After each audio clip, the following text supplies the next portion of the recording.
Shalom Bapak Ibu Saudara sekalian yang dikasihi Tuhan. Mari sebentar lagi kita akan bersama-sama bersaat teduh, masuk dalam hadirat Tuhan, menikmati indahnya saat bersama dengan Tuhan. Mari saya akan ajak saudara sekalian, kita akan bersama-sama menyanyikan sebuah lagu yang liriknya berkata, Engkaulah kekuatanku, Engkaulah kemuliaanku, Engkaulah segalanya. Engkau permata yang indah, takkan pernah kulepaskan. Engkaulah segalanya. Yesus, domba Allah, mulialah namamu. Puji Tuhan, sebuah lirik lagu yang sangat indah. Biar ini kita benar-benar katakan kepada Tuhan kita ya. Engkau segalanya Tuhan. Puji Tuhan.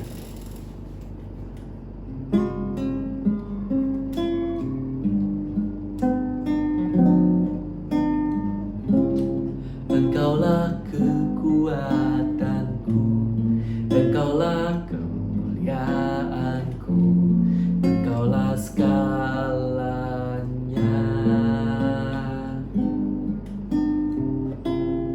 Engkau permata yang indah, takkan pernah kulepaskan. Engkaulah segalanya. Yesus, domba Allah, mulia namamu. Yesus, domba Allah, mulia namamu.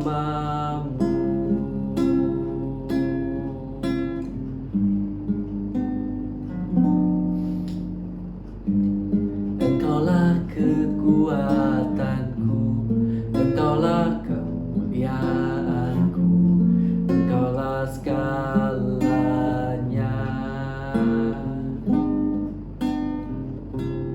Engkau permata yang indah, takkan pernah kulepaskan. Engkaulah segalanya.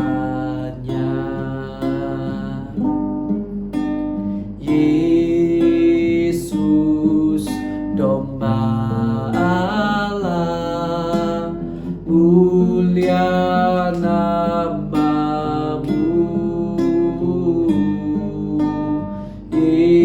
Yesus, domba Allah, mulia namamu.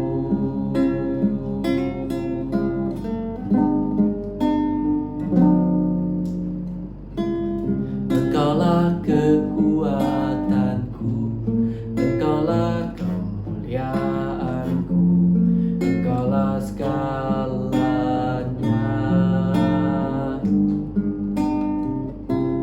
Engkau permata yang indah, takkan pernah kulepaskan. Engkaulah segalanya.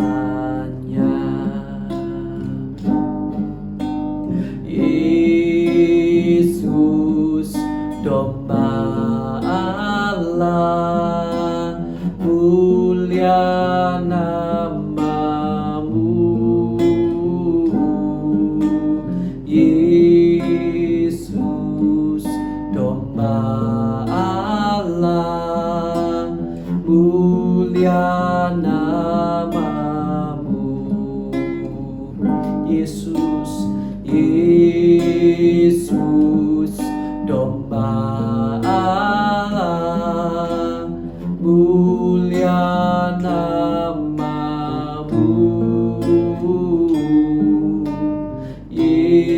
Yesus, domba Allah, mulia namamu. Mulia namamu, mulia namamu.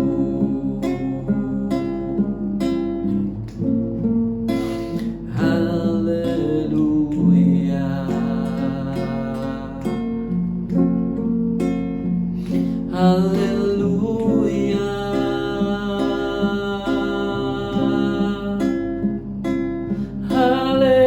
Haleluya.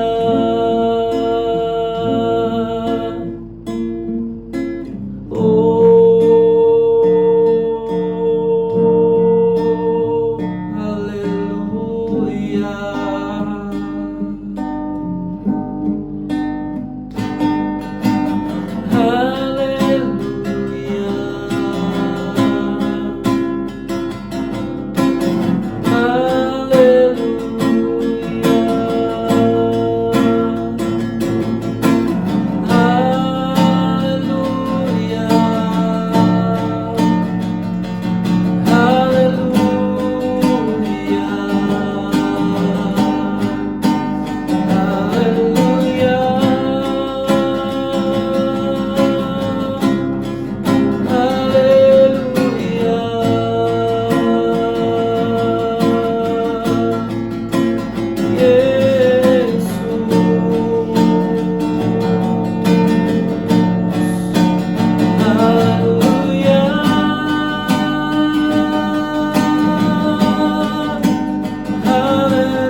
saudara seiman kami Tuhan yang mendengar renungan ini kami bersama-sama. Kami mau merasakan indahnya hadirat-Mu lebih lagi dan memuji memuliakan nama-Mu. Kau Allah kami yang kudus, Kau Allah yang kudus, Kau Allah yang kudus. Segenap bumi memuji-Mu. Haleluya, haleluya, Yesus.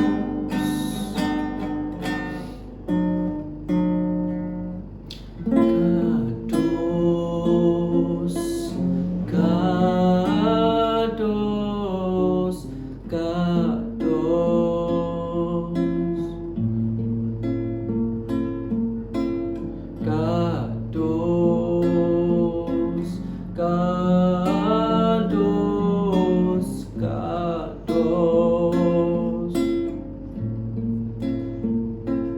Adonai Elohim Tsevaot,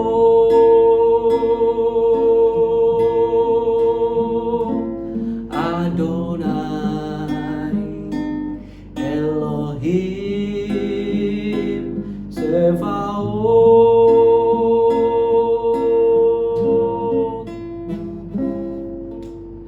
Kudus,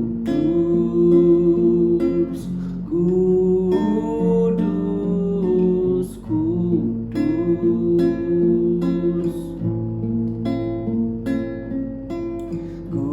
kudus,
Terima kasih Tuhan, sebentar kami akan bersama-sama membaca, merenungkan firman-Mu. Kiranya Tuhan mengurapi kami dengan kuat kuasa Roh Kudus. Tuhan menuntun kami agar lewat pembacaan ini kami boleh menerima sesuatu dari kebenaran firman-Mu Tuhan. Kami boleh diberkati oleh kebenaran firman. Terima kasih Tuhan Yesus, terima kasih Tuhan. Kami bersyukur kepadamu. Di dalam nama Tuhan Yesus Kristus. Haleluya. Amin. Puji Tuhan. Ya, haleluya, kita sudah sampai hari ini pada kitab Yohanes pasal yang ke-9. Ya, puji Tuhan. Yohanes pasal yang ke-9. Bapak Ibu Saudara sekalian yang dikasihi Tuhan. Saya akan membacakan bagi kita sekalian. Bapak Ibu tetap membaca dari Alkitabnya, ya, supaya kita sama-sama melihat dari Alkitab dan membacanya sendiri. Kecuali kalau saudara ada terhalang dengan mata dan lain sebagainya, silakan dengar aja ya dari saya. Saya berusaha membacakannya untuk saudara. Orang yang buta sejak lahirnya. Waktu Yesus sedang lewat, ia melihat seorang yang buta sejak lahirnya. Murid-muridnya bertanya kepadanya, "Rabi, siapakah yang berbuat dosa? Orang ini sendiri atau orang tuanya sehingga ia dilahirkan buta?" Jawab Yesus, "Bukan dia dan bukan juga orang tuanya, tetapi karena pekerjaan-pekerjaan Allah harus dinyatakan di dalam dia. Kita harus mengerjakan pekerjaan Dia yang mengutus aku selama masih siang. Akan datang malam di mana tidak ada seorang pun yang dapat bekerja. Selama aku di dalam dunia, akulah terang dunia." Setelah ia mengatakan semuanya itu, ia meludah ke tanah dan mengaduk ludahnya itu dengan tanah, lalu mengoleskannya pada mata orang buta tadi dan berkata kepadanya, "Pergilah, basuhlah dirimu dalam kolam Siloam." Siloam artinya yang diutus. Maka pergilah orang itu, ia membasuh dirinya lalu kembali dengan matanya sudah melek. Tetapi tetangga-tetangganya dan mereka yang dahulu mengenalnya sebagai pengemis berkata, "Bukankah dia ini yang selalu mengemis?" Ada yang berkata, "Benar, dialah ini." Ada pula yang berkata, "Bukan, tetapi ia serupa dengan dia." Orang itu sendiri berkata, "Benar, akulah itu." Kata mereka kepadanya, "Bagaimana matamu menjadi melek?" Jawabnya, "Orang yang disebut Yesus itu mengaduk tanah, mengoleskannya pada mataku dan berkata kepadaku, 'Pergilah ke Siloam dan basuhlah dirimu.' Lalu aku pergi, dan setelah aku membasuh diriku, aku dapat melihat." Lalu mereka berkata kepadanya, "Di manakah dia?" Jawabnya, "Aku tidak tahu." Lalu mereka membawa orang yang tadinya buta itu kepada orang-orang Farisi. Adapun hari waktu Yesus mengaduk tanah dan memelekkan mata orang itu adalah hari Sabat. Karena itu orang-orang Farisi pun bertanya kepadanya, "Bagaimana matanya menjadi melek?" Karena itu orang-orang Farisi pun bertanya kepadanya, "Bagaimana matanya menjadi melek?" Jawabnya, "Ia mengoleskan adukan tanah pada mataku, lalu ia membasuh diriku dan sekarang aku dapat melihat." Maka kata sebagian orang-orang Farisi itu, "Orang ini tidak datang dari Allah, sebab ia tidak memelihara hari Sabat." Sebagian pula berkata, "Bagaimanakah seorang berdosa dapat membuat mujizat yang demikian?" Maka timbullah pertentangan di antara mereka. Lalu kata mereka pula kepada orang buta itu, "Dan kau, apakah katamu tentang dia karena ia telah memelekkan matamu?" Jawabnya, "Ia adalah seorang nabi." Tetapi orang-orang Yahudi itu tidak percaya bahwa tadinya ia buta dan baru dapat melihat lagi, sampai mereka memanggil orang tuanya dan bertanya kepada mereka, "Inikah anakmu yang kamu katakan bahwa ia lahir buta? Kalau begitu bagaimanakah ia sekarang dapat melihat?"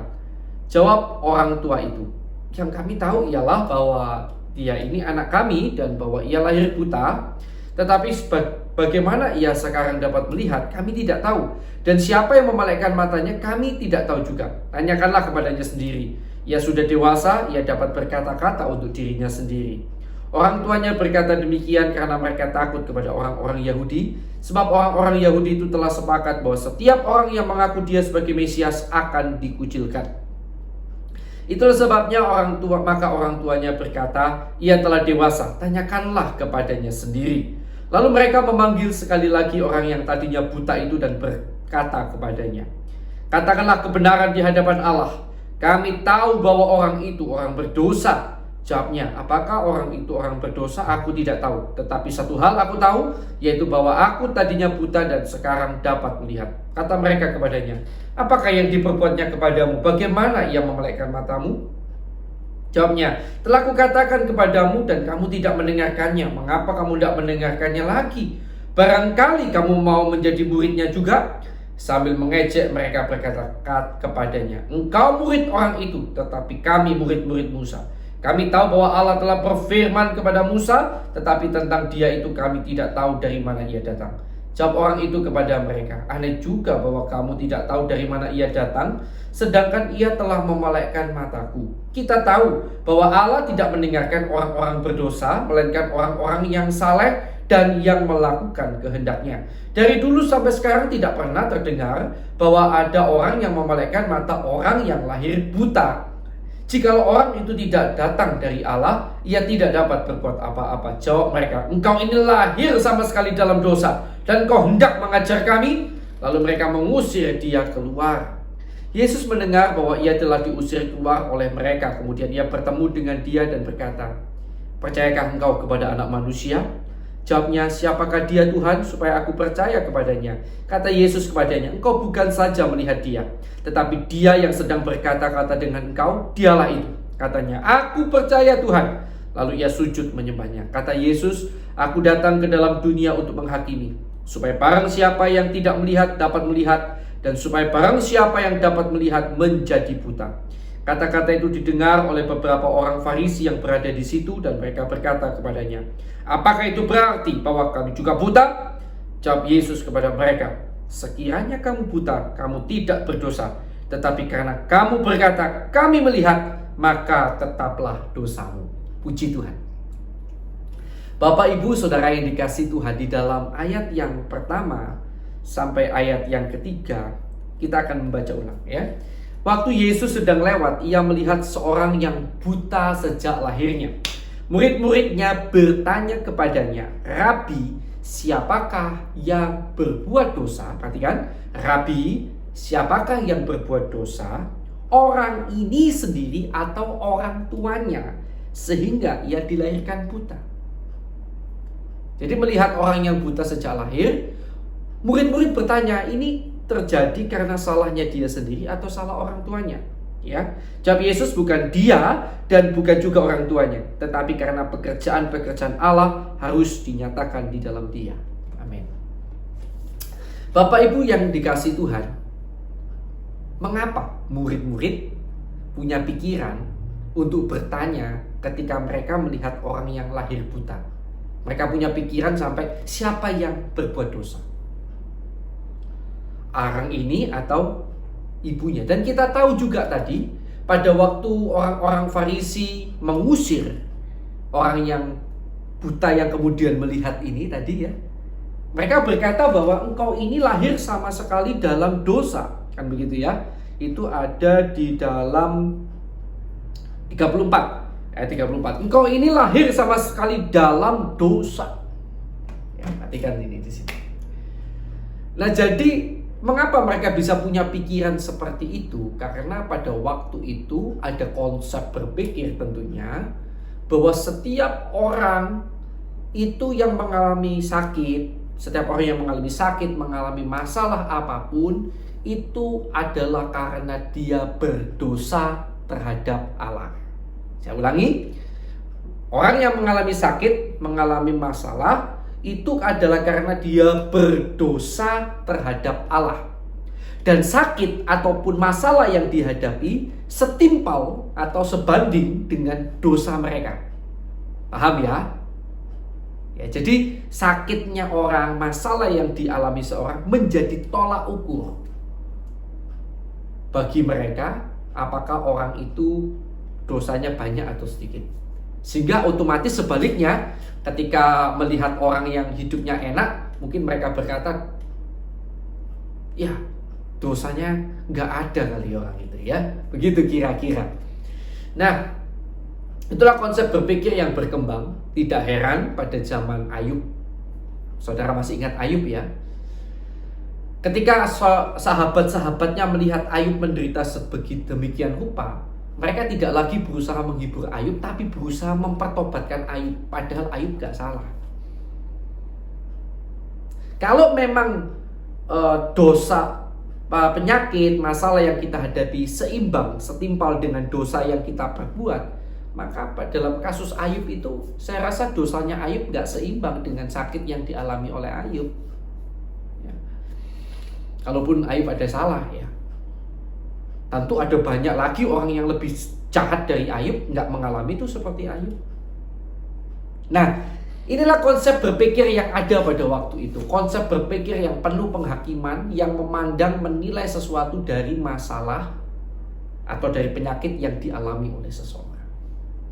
Tetapi kita melihat bahwa Yesus menolak pandangan yang demikian. Memang benar, Alkitab sendiri menulis ada orang yang sakit karena kesalahan mereka, ada karena dosa mereka, itu dalam kitab Mazmur.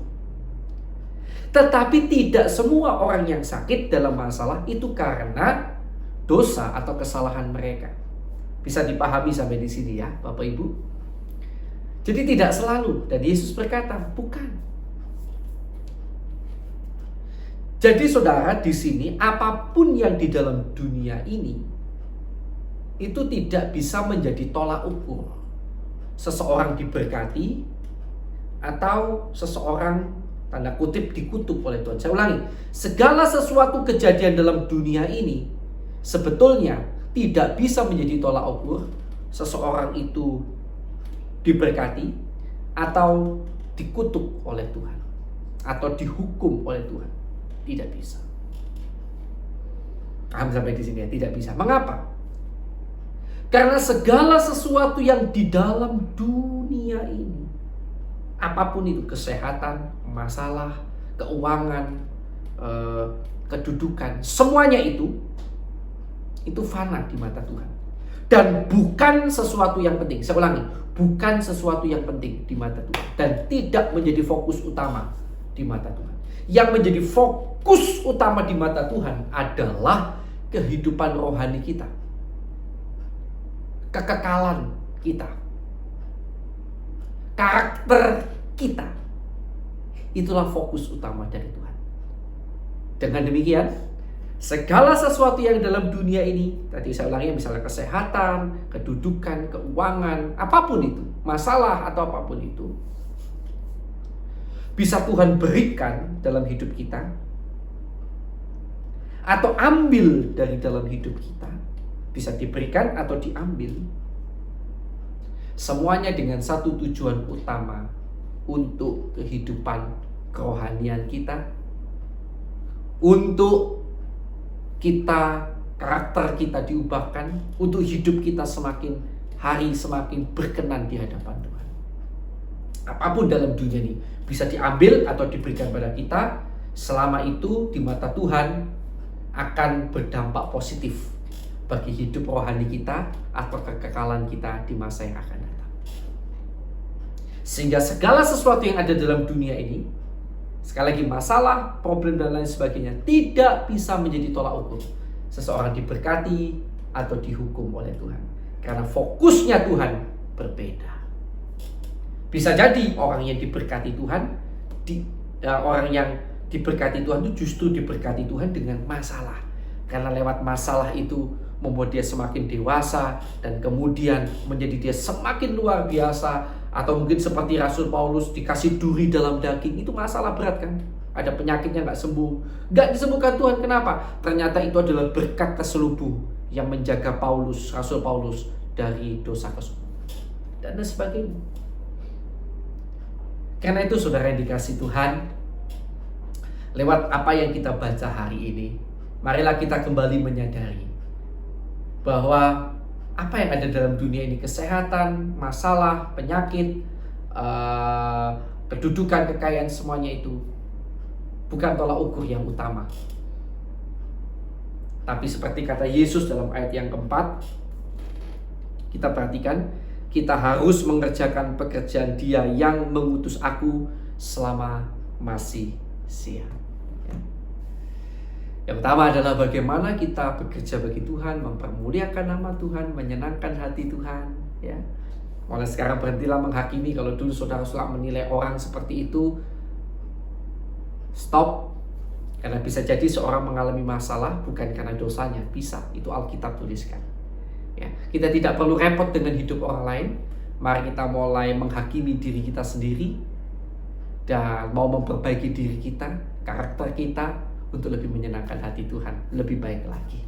Semoga apa yang saya sampaikan ini menjadi perenungan bagi kita dan memberkati kita, membuat mata kita bukan hanya tertuju pada dunia ini, tetapi terutama tertuju pada kerajaan surga.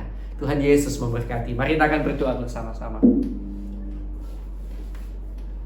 Kita bersyukur lebih dulu buat firman yang sudah kita renungkan dan baca, ya. Terima kasih buat kebenaran firman-Mu, Tuhan. Kau membuat kami hari ini menyadari bahwa semua yang ada dalam dunia ini tidak seharusnya menjadi patokan. Apakah itu kami diberkati atau dihukum oleh Tuhan. Karena memang semuanya itu bukan sesuatu yang utama, Tuhan. Yang utama adalah bagaimana karakter kami di hadapan Tuhan. Bagaimana hidup kami, apakah menyenangkan hati Tuhan? Apakah karakter kami sudah sesuai dengan kehendak-Mu? Terima kasih Tuhan. Terima kasih Tuhan. Ajar kami untuk menyadari bahwa dunia ini bukanlah tempat tinggal kami yang kekal. Agar jangan mata kami tertuju pada dunia ini, Tuhan, tapi tertuju pada kerajaan. Terima kasih Tuhan, terima kasih. Kami ucap syukur padamu. Mari kita akan lebih dulu berdoa untuk nama-nama yang kita kenal, yang mana mereka belum percaya Yesus hingga hari ini. Kita doakan mereka, ya. Saudara bisa sebutkan mungkin 3-4 nama yang saudara kenal dan saudara doakan. Kita doakan mereka. Haleluya.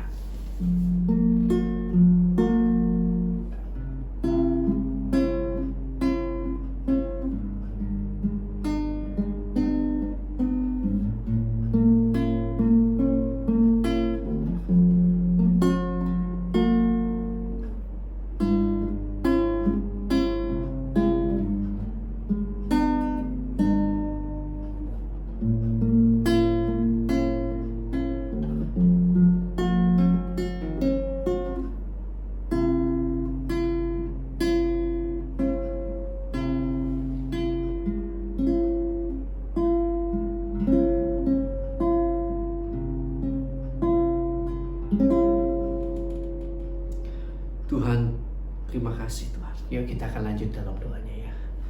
Bapa, kami juga berdoa Tuhan untuk teman-teman kami seiman di seluruh dunia, saudara-saudara seiman kami yang mengalami siksa dan aniaya karena nama-Mu Tuhan, karena kebenaran-kebenaran firman-Mu. Kami berdoa buat mereka Tuhan, kalau boleh berikan mereka kelepasan dari segala siksa dan aniaya itu Tuhan. Berikan mereka kekuatan Tuhan. Berikan mereka pertolongan yang daripada-Mu Tuhan. Kasih-Mu kiranya menolong mereka Tuhan.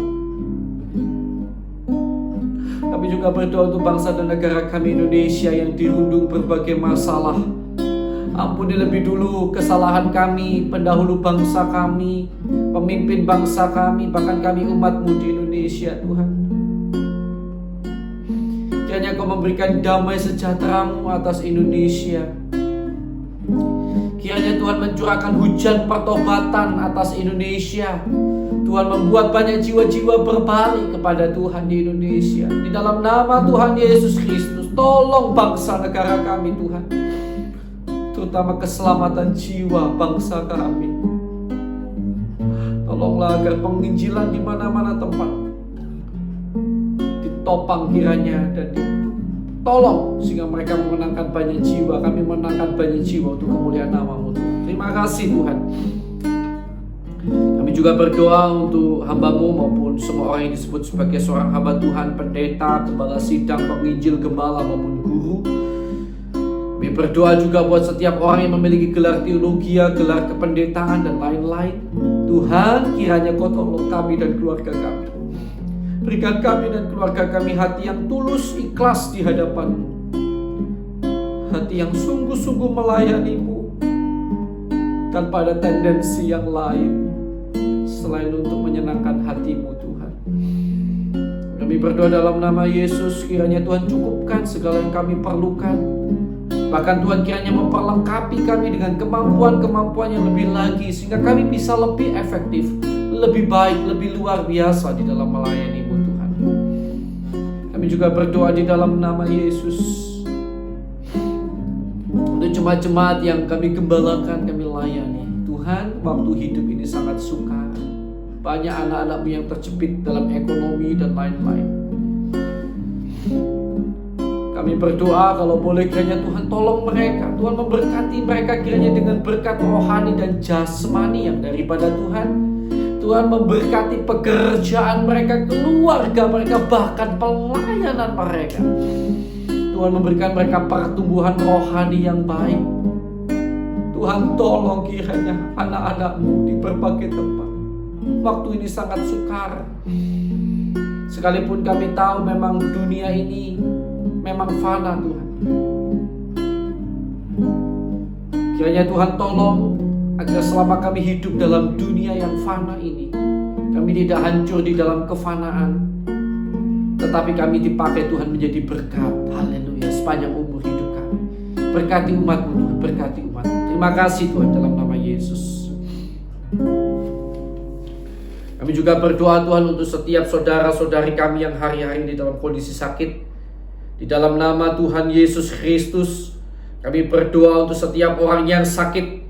Sakit apapun itu, baik di rumah sakit, di rumah maupun di berbagai tempat. Kami berdoa bagi mereka karena kami percaya kuasa jamahan Allah tetap sama dulu, sekarang dan selamanya. Engkau kiranya bekerja, menjamah, menolong, menyembuhkan mereka dalam nama Tuhan Yesus Kristus. Dalam nama Tuhan Yesus Kristus.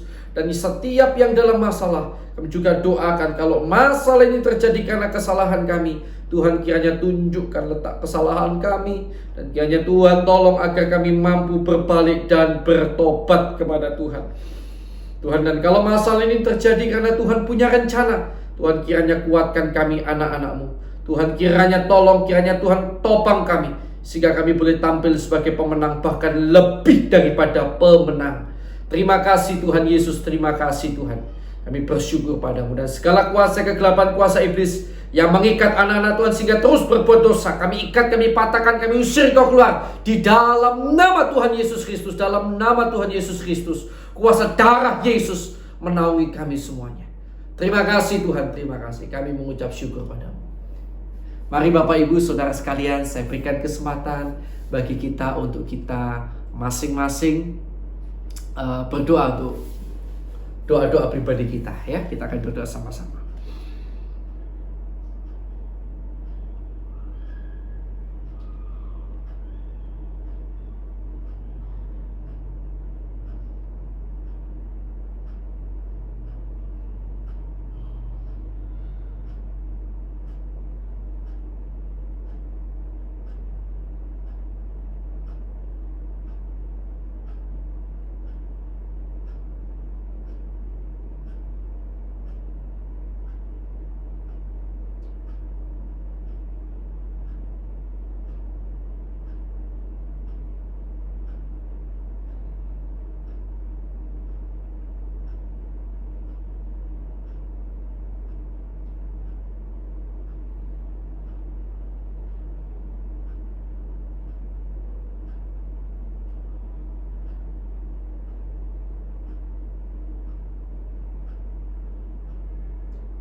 Terima kasih Tuhan Yesus, terima kasih Tuhan Yesus. Terima kasih Tuhan Yesus, terima kasih Tuhan Yesus. Baik, sudah ya. Bapa, sekarang kiranya Kau memberkati keluarga kami, pelayanan kami dan pekerjaan kami. Di dalam nama Yesus, Kami mohon belas kasihan-Mu, agar dalam segala aspek kehidupan kami, Tuhan memakai kami menjadi sinar terang kemuliaan nama Tuhan dan memberkati sekeliling kami. Biarlah kami senantiasa boleh diberkati dan menjadi berkat. Biarlah sampai tarikan nafas kami yang terakhir, hidup kami memuliakan nama-Mu Tuhan. Tuhan tolong kami, izinkan kami hidup bagi-Mu Tuhan. Terima kasih Tuhan, di dalam nama Tuhan Yesus Kristus. Haleluya. Amin. Puji Tuhan. Tuhan Yesus memberkati saudara.